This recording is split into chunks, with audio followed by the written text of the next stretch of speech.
Vamos fazer o seguinte, turma, falar um pouquinho de outro problema que não só da capital, mas é um problema brasileiro, mas que o problema de Belo Horizonte me parece um pouco pior. Uma pesquisa da Confederação Nacional do Transporte confirma que usuários aqui do transporte coletivo de Belo Horizonte passam, em média, 1 hora dentro de um ônibus em cada viagem. Tem gente que, é lógico, fica muito mais que isso e não é difícil de encontrar essas pessoas que ficam 2 horas, 3 horas dentro de um ônibus por dia, né? Os dados levam em conta uma viagem de 10 quilômetros. O tempo gasto aqui em BH é o mesmo que os usuários perdem lá em São Paulo, onde você estava morando. Aí. Uma capital que é muito maior e muito mais complexa do que BH. E aí falta investimento de novo, gente. Nós não temos um grande transporte de massa. São ruas esburacadas, cheias de quebra-mola, muito carro. Nós não sabemos quantos carros de aplicativo hoje estão rodando, por exemplo, em Belo Horizonte, porque as empresas não divulgam. Então não tem nenhum tipo de controle e falta de planejamento. Nós temos problemas de sinalização, péssima infraestrutura das vias, não temos transporte de massa. E aí você quer o quê? O resultado é esse. Como melhora? Aí vamos voltar naquela palavrinha mágica do início, planejamento. Mas você acha que o cara que assume o poder, seja ele um vereador, um deputado, ele liga lá, tá no carro especial, tá com ar-condicionado, ele não enfrenta o dia a dia do trabalhador. Então ele parece que ele perde essa comunicação. Até ser eleito é uma postura, depois que ele é eleito a postura é outra. Então a gente tem que repensar a cidade como um todo, planejando a cidade para a gente ter mobilidade. Ô Silvana, o transporte público é um negócio tão complexo, porque ele envolve a qualidade de vida de quem usa ele, né? Pensa pra você ver, uma pessoa que perde 2 horas por dia, só indo de casa pro trabalho para casa. E a gente tá falando 2 horas, gente, é pouco, né? A gente conhece pessoas que ficam muito mais que isso, 4 horas e meia. E me parece que precisava de ter, e eu tô querendo ajudar aqui no pensamento de vocês. Precisa de ter um movimento maior, não só dos usuários de ônibus, mas também de empresários, um movimento maior, porque isso, lá em última análise, afeta a produtividade do trabalhador, afeta na economia. Entende o que eu estou dizendo? Não é um problema simples que o pobre pode ficar quantas horas for lá no coisa. Não, é um problema que afeta a economia como um todo lá na frente. Ô Júnior, isso é um negócio tão sério e assim, não é que a gente vai falar, é fácil resolver, senão já teria sido resolvido, mas o que acontece?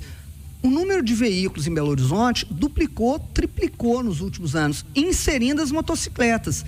A gente não para em um sinal que você não tem um mar de motocicleta parado na sua frente, né? Então, e a gente vê que esse número vem se multiplicando. Então, não tem jeito. Belo Horizonte precisa urgentemente daquele tal metrô que diz que vai sair. Então, a gente precisa de um metrô com mais condições de mobilidade na cidade. Não adianta só esse metrô que nós temos e essa linha que vai se prolongar aí. Nós precisamos de metrô que venha até a região hospitalar. Isso é necessário que tenha. Não tem jeito de não ter. Nós precisamos de um metrô que saia aqui da região hospitalar e vá até o aeroporto. Porque a quantidade de vezes que a gente gasta para poder ir até o aeroporto é uma situação terrível, a ida até o aeroporto. Então, se a gente tem algum, e ali você já pega uma grande gama da cidade com transporte. A gente vê aí aquela ida lá, eu não sei o nome daquela avenida, mas acho que é Valdomiro Lobo, eles estão fazendo ali uns viadutos, né?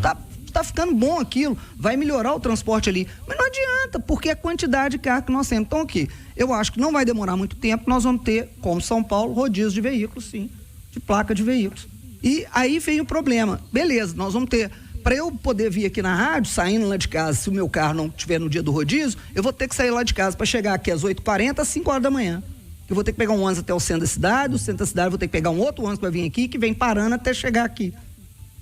Ô Rita, tem um problema que a gente debate aqui no Conversa de Redação há algum tempo, hein?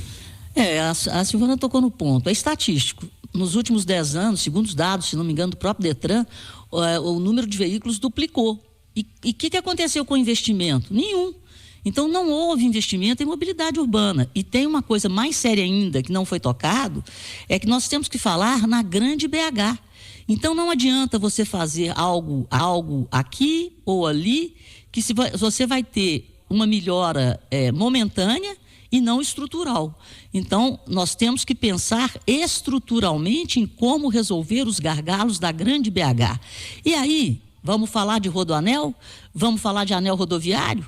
Pensem bem, vamos falar de metrô? Então, se a gente não consegue conversar em 3 pontos estruturantes, rodoanel, anel rodoviário e metrô, não tem investimento. Então, estamos indo para o caos. E não é quem está dentro do ônibus só não, Júnior.